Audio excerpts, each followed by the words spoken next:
كي يطاكيوني لي ماروكان غير نضحك نيفو با يديروا ذكاء الاصطناعي، لكن احنا نحاربوهم بالغباء، كنا معاكم ظراف، كنا نتكلموا عليكم بالخير، لكن انتم راكم تطاكيو الجزائر وما ادراك ان الجزائر. ما سكتوش والله ما سكتوا، ديتونا لي جورناليست لا بوليس، نحيتوا لهم تليفونات باي حق. هكذا دخلتوا يوتيوبر سكارا زعما في الجزائر باش راهو حكموا عليه 6 اشهر نافذه. سي دي بروفوكاسيون، بصح الجزائر ما تركعش لهذا الاعمال الخبيثه. ودير راسك انت في هادو دابا، يلا ودير راسك انت وبقى مضارب معاهم وبقى حتى تغوت وبقى صاحبي والله العظيم مكروهين اصاحبي، الكراهيه صاحبي. والزميت عرفتي شنو هو الزميت؟ والزميت المغرب غيزمطكم، فهمتي؟ شي ديك 4 ديال العقل اللي باقي عندكم غنطيروه لباباكم والله تنطيروه ليكم، فهمتي؟ وما بقاش الكواليس، راه ماشي غير الكواليس دابا اللي ما بقاتش. ولا بغيت تنظم كاس افريقيا بعدا خاصك فينك بينك وبين كاس افريقيا باش تنظميه بعدا، تا ساهل باش تنظميه. هو هاد كاس افريقيا هو تلعب عندنا، شتو التنظيم كي داير؟ هو غيتنظم في طنزانيا وكينيا ورواندا ولا ما عرفت شكون الدوله الثالثه اللي معاهم، وانتم غتشوفوا التنظيم كي داير. مع كامل احتراماتي لهاد الدول هذا، الصراحه حنا ماشي كنقولوا الله غالب، كل دوله على قدر الامكانيات ديالها، ولكن المهم تشوفوا راه التنظيم راه خصها. المغرب دابا حاليا المغرب بوحدو هو اللي قادر ينظم كاس افريقيا، ويمكن جنوب افريقيا يمكن تقدر حيت جنوب افريقيا واحد الدوله اللي عندها اقتصاد واقع، وجنوب افريقيا دوله اللي هي معارضه ضد الوحده الترابيه ديال المغرب. ولكن انا كمغربي كنقول الواقع ماشي بحالكم نتوما.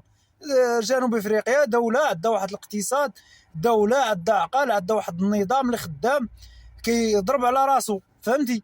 واخا هما اديان ديالنا، واخا ما كنحملوهمش، واخا تا هما ما كيحملوناش، ولكن هذا واقع.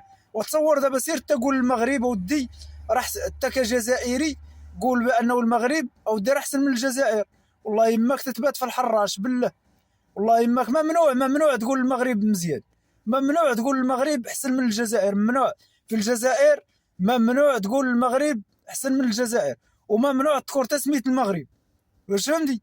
والحقد صاحبي بزاف على الحقد صاحبي، ومراض صاحبي، ومراض صاحبي، ومراض صاحبي، والله العظيم بزاف. ولكن غنمرضوكم. المهم الصراحه البارح على المنتخب المغربي كان واحد الخلعه بزاف صراحه. صراحه تعصبنا شويه الصراحه، ولكن الحمد لله الامور دازت كما بغينا. المنتخب النهائي والكاس ان شاء الله غنديو حنا. ولكن بغيت نرجع لواحد النقطه ونهضر عليها مهمه. شفتوا داك اللاعب ديال مصر البارح اللي دار واحد الحركه؟ انا غنوريها لكم، شوفوا هي غنوريها لكم. بدا كيدير، شوف دايما دموع دايما دموع وصافي يا صاحبي، سير ليه وبكي يا صاحبي، ما بقاش البكا صاحبي، شي افريقيا ومن القدام ما كاينش البكا صاحبي. عندك في ركابيك غدي شي حاجه، ما عندك سير الله يعاونك، واش فهمتي؟ خلينا من داك الشيء ديال بكري ديال عيسى حياته، ولفتو خصوص داك المدرب ديال مصر، حيت هو كلاعب مدي واحد 3 الكؤوس ولا 4 مع مصر ولا مع، المهم فهمتي؟ هذيك الساعه اللي كان هو في وقت عيسى حياته، باللي كان المدرب ديال مصر حسام حسن، ولا باللي كان هو لاعب كان في الوقت ديال عيسى حياته، وكان ديك الساعه مصر وبكل واقعيه مع كامل احتراماتي للمصريين، والمصريين خوتنا، وكاينين بزاف ديال المصريين اللي كيبغيو المغرب، ولكن هذا واقع. راه مصريين من عندهم وقالوا هاد الهضره، فهمتي؟ هذيك الساعه مصر كانت كتشري الحكام وشاريه الكاف، وهي اللي كتحكم في الكاف.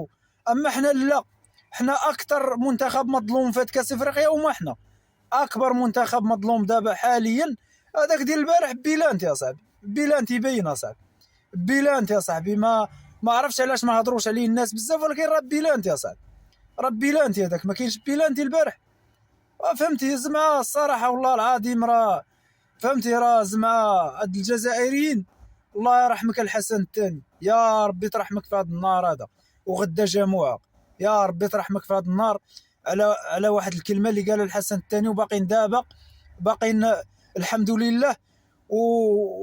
والحسن الثاني الله يرحمه راه الامنيه ديالو تحققت، كان بغى يعرف العالم مع من حشرنا الله، حشرنا مع هذا القوم هذا، راه سيدي ربي الحسن الثاني الله يرحمك، راه هذا القوم راه كل شيء عرفوا مع من حشرنا الله. تحياتي لكم خوتي، الله يعاونكم، تبارك الله عليكم.